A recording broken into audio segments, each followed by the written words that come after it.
देखो अब फिर परमपिता जो परमेश्वर कबीर ने वहां पे आगे सृष्टि रचना करी, सतलोक के जितने भी वासी थे, सभी जीवात्माएं थे, सबको अपने ही स्वरूप का बनाया। सबका जो शरीर था तेजो में प्रकाश का था और तेज पुंज का शरीर था, 16 सूर्य जितना उनका प्रकाश था। और स्त्री और पुरुष सभी वहां समानता से रहा करते थे। सबका देखो तेज पुंज का सुंदर शरीर है, नूरी शरीर से बोलते हैं, जिसमें हाड चाम ना हो, मांस ना हो, गंध ना हो। हमारे शरीर कैसा है, देखो वहां शरीर कैसा रहा करता था, उस शरीर का बनाया जिस शरीर में प्रकाश ही प्रकाश था, 16 सूर्य जितना प्रकाश। और उसके बाद जो कबीर परमेश्वर है, उनका जो शरीर का प्रकाश था वो तो करोड़ों सूर्य मिला दो, करोड़ों ब्रह्मांड मिला दो, उनसे भी अधिक तेज पुंज का प्रकाश उनके एक रूप कोप का था। जिनका रूप कोप होता उससे भी उससे अधिक सूर्य प्रकाश था। ठीक है, अब इसके बाद हम आगे बढ़ते हैं।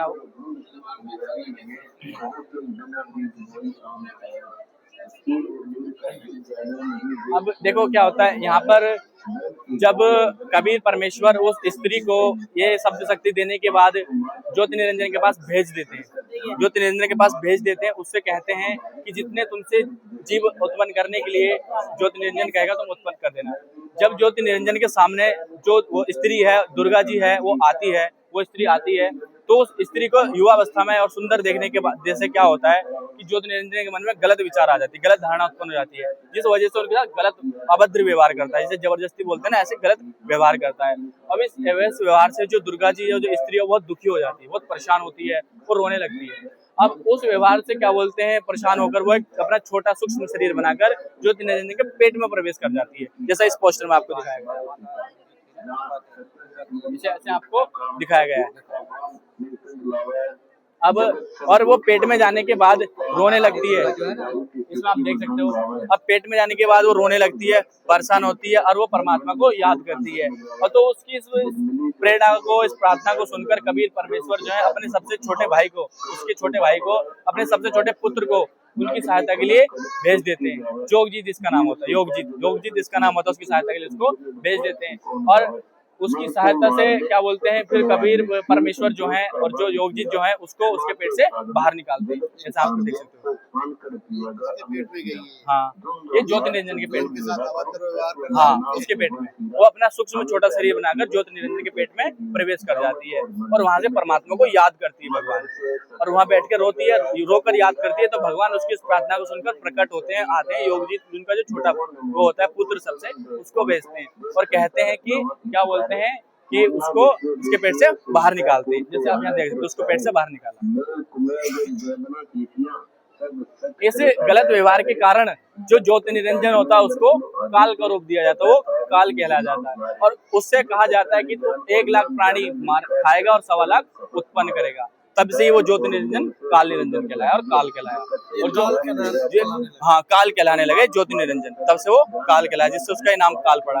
अब जो स्त्री थी वो स्त्री क्या बोलते हैं, और ये जो पुरुष था, जो पुरुष ज्योति निरंजन काल कहलाया, उसको जो कबीर परमेश्वर जी के सबसे छोटे जो पुत्र थे उसके रूप में स्वरूप में आए हुए थे, जो उन्होंने कहा कि जो सतलोक से था, इस गलत व्यवहार की वजह से उनको सतलोक से निष्कासित कर दिया। जैसे स्कूल से नाम काट के हटा देते ना, मतलब बाहर कर देते, इस तरह से उनको सतलोक से बाहर कर दिया गया। अब जब उनको इतना कहा, इस तरह से कहने से सतलोक से बाहर कर दिया गया, तो वो अब देखो सतलोक से दूर जाने लगे। अब यहाँ आप देख सकते हैं,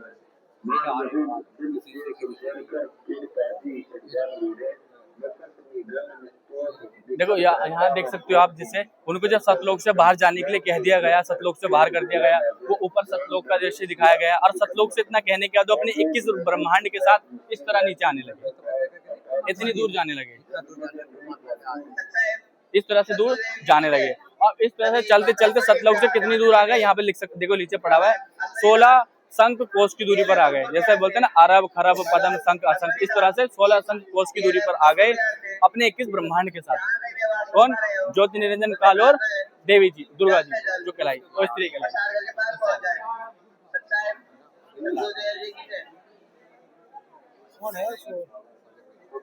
अब देखो 21 ब्रह्मांड के साथ वो 16 शंख कोश की दूरी पर आने के बाद ज्योति निरंजन जो काल था उसने अपना वास्तविक असली रूप ऐसा धारण किया।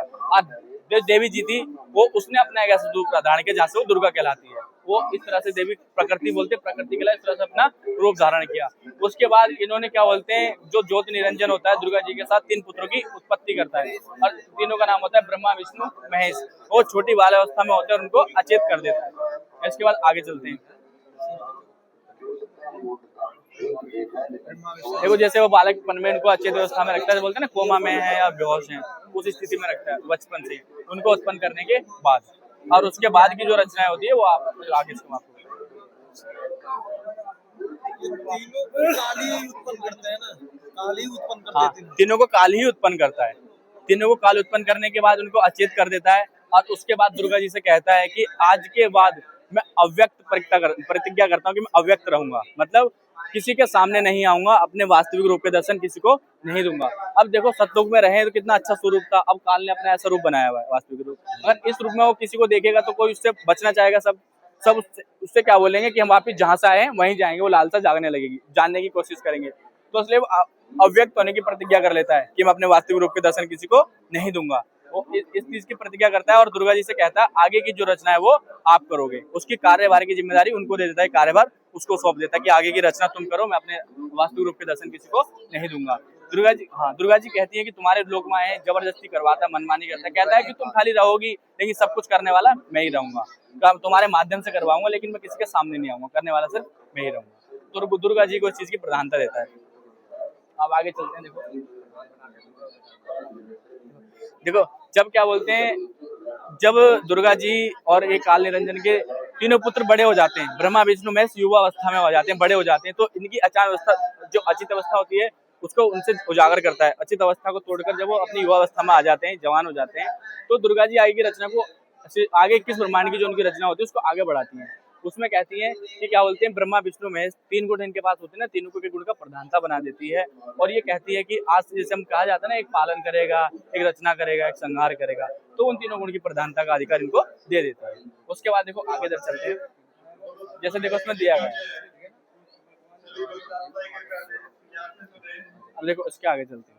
अब यहाँ से क्या होता है, देखो दुर्गा जी के पास शब्द शक्ति होती है जो परमेश्वर द्वारा दी गई थी उसको, वो उस शब्द शक्ति से 3 स्त्रियों की उत्पत्ति करती है। 3 उत्पत्ति आप देख सकते हो, एक का नाम होता है सावित्री, दूसरे का नाम होता है लक्ष्मी और तीसरे का नाम होता है पार्वती। तीन अपनी शब्द शक्ति से 3 स्त्रियों की उत्पत्ति करती है। अब आगे आते हैं, सावित्री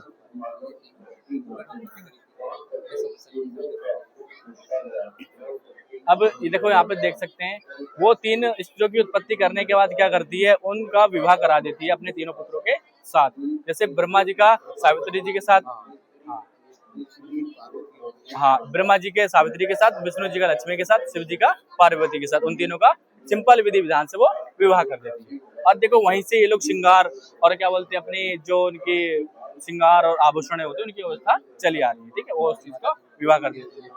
अब देखो यहाँ से एक बहुत थोड़ा सा तथ्य बदला गया, इसके बाद जो आगे की रचना हुई है, ब्रह्मा जी ने वेद बनाए, उनके बोला जाता है कि ब्राह्मण लोग जो है ब्रह्मा जी के वंशज हैं, वो ब्रह्मा जी का ज्ञान बताते हैं। वेदों में देखो अर्थ का अनर्थ कहा गया, उसको गलत बताया गया, लेकिन हम उसको सही मानते चले आए, क्योंकि आत्मा तो हमेशा परमात्मा की तलाश में लगी रहती है, हमें पूजा भक्ति हमेशा करनी होती है। जो उन्होंने गलत बताते गए हम उसी को आधार मान के पूछते गए, करते चले गए, बहुत चीज हम गलत दिशा में गाइड होते गए। अब उसको देखो करते करते हमारी उम्र तो छोड़ो, कितनी पीढ़ियां बीत गई, पीढ़ी के बाद दर पीढ़ी बीत गई, अब हमारी भी इतनी उम्र हो गई, अब कोई हमें सच्चाई के बारे में बताएगा तो हमें कितना अजीब लगेगा। ये जो है ना इम्पोर्टेंट है, ये क्या है हमारे को पढ़ाए नहीं। वो देखो यही बात है ना, हमें नहीं पता था, हमें ये पता ही नहीं कि हम कहाँ से आए हैं, हाँ पता ही नहीं है। देखो अब ये जो आपको यहाँ पे जितनी चीजें बताई गई हैं, हमारे जितने भी वेद शास्त्र है उसके साथ में आपको बताऊंगा आगे भी। यहाँ का तो आदमी थोड़ा बहुत इधर उधर कर लेता चलो मान जाता है, लेकिन वो चीज नहीं हमारे को पता। हाँ अब बताइए ना, मैं आपको ना पूरा आगे तक आप मेरे साथ बने रहो, मैं आपको पूरा अच्छे से वहाँ तक बताऊंगा, ठीक है, जितना हो पाएगा मुझसे प्रयास करूंगा मैं। और देखो उसके बाद जो दुर्गा जी जो है ना, वो आगे की रचना जो है तीनों लोगों को, देवताओं को दे देती है। देखो हम ब्रह्मा विष्णु महेश से तीनों देवता की पूजा में ही लगे रहते हैं, हम उन्हीं को भगवान सर्वज्ञ मानते हैं। अब देखो वास्तविकता क्या है, ब्रह्मा विष्णु महेश को अपने माता पिता का नहीं पता है, वो अपने पिता तक ही नहीं पहुंच पाए, माता तो उनके वो चले गए, हाँ माता तो उनकी दुर्गा है। अब एक चीज सोचो, देखो हमने इतनी मंदिर में मस्जिद में जाते हैं, सॉरी मंदिरों में जाते हैं, पूजा पाठ करते हैं, इतनी दुर्गा जी के मंदिर में जाते हैं, हमने जब भी किसी मंदिर में दुर्गा जी की प्रतिमा को देखा तो श्रृंगार के साथ देखा, हालांकि उनके व्रत नवरात्रि जो होते हैं उसमें 16 श्रृंगार भी चढ़ाते हैं, लेकिन कभी हमें ऐसा देखने को नहीं मिला कि जिसमें दुर्गा जी बिना श्रृंगार के हो या उनका पति उनके साथ हो। अब कोई भी स्त्री श्रृंगार क्यों करती है, शादी हो जाती है, पति होता है। अब दुर्गा जी ने श्रृंगार किया हुआ है तो इसका मतलब उनका पति है, उनका पति है, पति कहाँ है पता ही नहीं, और उनको किसी को पता ही नहीं पति कौन है, काल है, जिसने ये प्रतिज्ञा की मैं किसी के सामने नहीं आऊंगा। अब देखो ये भ्रम फैलाया हुआ और उसके बाद जो झूठी साधनाएं मनगढ़ंत साधना बनाई दी गई, लोग अपने मन की मनमानी आचरण करते हैं।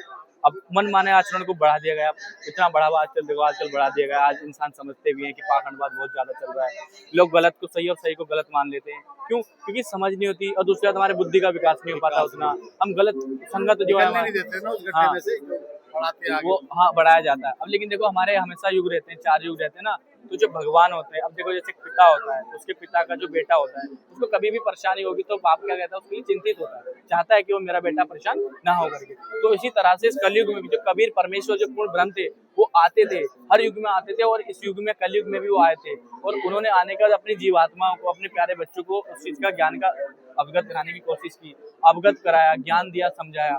और देखो जिसने समझा उनकी भक्ति करी और उनसे वो पार हो गए, सतलोक चले गए। और जो लोग नहीं समझ पाए, इस काल के लोग में भ्रमित रहे, उसको लेकर अडिग रहे, वो आज उनका उन्होंने विरोध किया। उस विरोध में लेकर कैसी कैसी लीलाएं हुई और कैसा कैसा उन्होंने विरोध किया और कितनी बार उनके साथ अभद्र व्यवहार किया और किस किस को उन्होंने अपने क्या बोलते हैं अपनी समर्थता का कबीर भगवान उनका परिचय दिया, वो लीलाएं इस क्या बोलते हैं पोस्टर में दर्शाई गई है। मैं आपको इसमें दिखाता हूँ, देखो। अब जो कबीर परमेश्वर के लिखा, मगर से सतलोक गया कबीरा, जाका पाया नहीं शरीरा, मतलब शरीर के साथ ही वो सतलोक चले गए। How can this possible? ये कभी पॉसिबल हुआ है? It is not possible, but it is possible because he is a God. क्योंकि वो भगवान थे। देखो वो अपने क्या बोलते हैं शरीर के साथ ही सतलोक चले गए, जो उनका हमारा मूल स्थान है, जो हमारा सच्चा असली स्थान है। अब लेकिन जब वो काशी में थे, उन्होंने क्या बोलते हैं सबसे पहले जब वो इस कलयुग में 600 वर्ष पूर्व आए थे, वो काशी नगर में आए थे। काशी नगर में आज से लगभग 600 वर्ष पूर्व काशी नगर में लहरतारा नाम का एक मानसरोवर था। उस मानसरोवर में वो आए थे, कमल के फूल पर सहशरीर प्रकट हो गए थे। अब जब प्रकट हुए थे तो सुबह सुबह का समय था और उस समय क्या बोलते हैं कि एक वहां पर उसी शहर में नीरू निवा नाम के बूढ़े बुढ़िया थे, पति पत्नी थे, उनकी कोई संतान नहीं थी।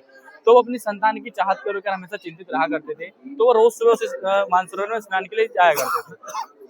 तो उस मानसरोवर में वो कबीर परमात्मा उनको मिल जाते हैं, क्योंकि देखो भगवान की ही लीला होती है, भगवान को उन्हें भी पार करना होता है, तो वो उनको मिल जाते हैं। अब वो उनको बच्चा समझकर ले आते हैं, उनका पालन पोषण अपने संतान के रूप में करने लगते हैं। जब कबीर परमेश्वर 5 वर्ष के हो जाते हैं, तो वो आसपास जब इधर सत्संग पूजा पाठों में जाते हैं, लोगों को कथावाचकों को मंडलेश्वर को देखते हैं, वो बोलते हैं कि ये चीजें गलत हैं, सही नहीं है, वो शास्त्र के अनुकूल नहीं, विपरीत बता रहे हैं। जब इस चीज के बारे में वो बताते हैं तो आसपास के वहाँ के जो ब्राह्मण होते हैं, पंडित होते हैं, उनका विरोध करने लगते हैं, उनको बहुत गलत व्यवहार अभद्र बोलते हैं। पर जिसको भगवान की चाहत होती है वो भगवान को मानता ही मानता है। तो ऐसे ही वहाँ पे एक रामानंद जी महाराज जी जो थे, स्वामी रामानंद जी बोलते हैं ना, उनके 1300, 1200, 1000 के आसपास शिष्य थे। और सबसे बड़ी बात वो ब्राह्मणों को ही अपना शिष्य बनाया करते थे। वो वैष्णव धर्म के प्रवर्तक थे, वैष्णव धर्म के अनुयायी थे, और उन्होंने वैष्णव धर्म बनाया था। जब उनको कबीर परमेश्वर के बारे में पता चलता है, ज्ञान गोष्ठी होती है, ज्ञान से चर्चाएं होती हैं, तो वो कबीर परमेश्वर से कहते हैं, भगवान मैं कितना बड़ा बेवकूफ था, कितना बड़ा ज्ञानी था, मैंने 104 वर्ष की आयु हो गई और आप कहाँ थे, मैंने अपना शरीर गला दिया, अपनी इतनी आयु में मैंने भक्ति साधना करी, पर आप मुझे भगवान नहीं मिले। वो इस चीज से दुखी होकर भगवान की शरण में आता है, कहता है परमात्मा मुझ पर दया करो, मुझे अपनी शरण में लो। 104 वर्ष का स्वामी रामदेवानंद जी महाराज जी जो थे, और मात्र 5 वर्ष के कबीर परमेश्वर, उनसे 99 वर्ष छोटा था। तो उनकी शरण में आता है, सदभक्ति करता है, वो भी पार होती है। उसी तरह के एग्जाम्पल क्या बोलते हैं, कबीर परमेश्वर जो है अपने आज से लगभग 600 वर्ष पहले जो आए थे, सिकंदर लोधी जो दिल्ली का बादशाह था, उसका क्या बोलते हैं एक मंत्री था, पहले मंत्री हुआ करते थे ना, उसका मंत्री जिसका नाम था शेख तकी। शेख तकी की एक लड़की थी जो 11 से 12 वर्ष की उम्र में मर चुकी थी। उसको मुस्लिम लोग क्या करते हैं, दफना देते हैं। तो उन्होंने उस लड़की को कब्र में दफनाया था और उस मृत लड़की को कबीर परमेश्वर ने देखो जीवित किया था, कब्र से निकाल के, ये चीज दिखाने के लिए कि हाँ मैं वास्तव में भगवान हूँ। सम्राट के इस समय, आज से उस समय लगभग 600 वर्ष पहले 60 लाख अनुयायी उनके कबीर परमेश्वर के बन चुके थे। और जब ऐसी लीलाएं देखी तो लोगों को पता चला, ज्ञान को समझा, और काफी लोग उनकी भक्ति साधना पूजाएं करने लगे, उनको मानने लगे, मान सम्मान देने लगे। पर एक वहाँ जो काशी नगर का उस टाइम का जो राजा था, उसका नाम था वीरदेव सिंह बघेल, उसने भी कबीर परमात्मा के जब पास जाकर ज्ञान गोष्ठी या चर्चा करने की कोशिश की, तो वो भी पुण्य आत्माएं थी, उसने भी ज्ञान को समझा और वो भी कबीर भगवान का शिष्य बन गया। कबीर परमात्मा का आज से 600 वर्ष पहले काशी का जो राजा था वीरदेव सिंह, वो भी उनकी भक्ति करने लगा। पर वहाँ के जो पांडव लोग थे, जो पंडित लोग थे, उनका विरोध करना चाहते थे, उनके तो वो दुश्मन बन गए। अब मान लो कथावाचक की रोज कथा में 1000 लोग आते हैं, उनको समझ आ जाएगा आप 5 लोग ही आए रोज, तो उसकी तो धंधा चौपट हो गया, नहीं हो गया, उससे तो विरोध करना स्वाभाविक हो जाएगा उसका, वो तो लड़ेगा। तो इसीलिए उन्होंने ऐसी षड्यंत्र रच के कम से कम 52 बार कबीर परमात्मा को मारने का प्रयास किया गया। कभी उन पर खूनी हाथी चढ़वा दिया करते थे।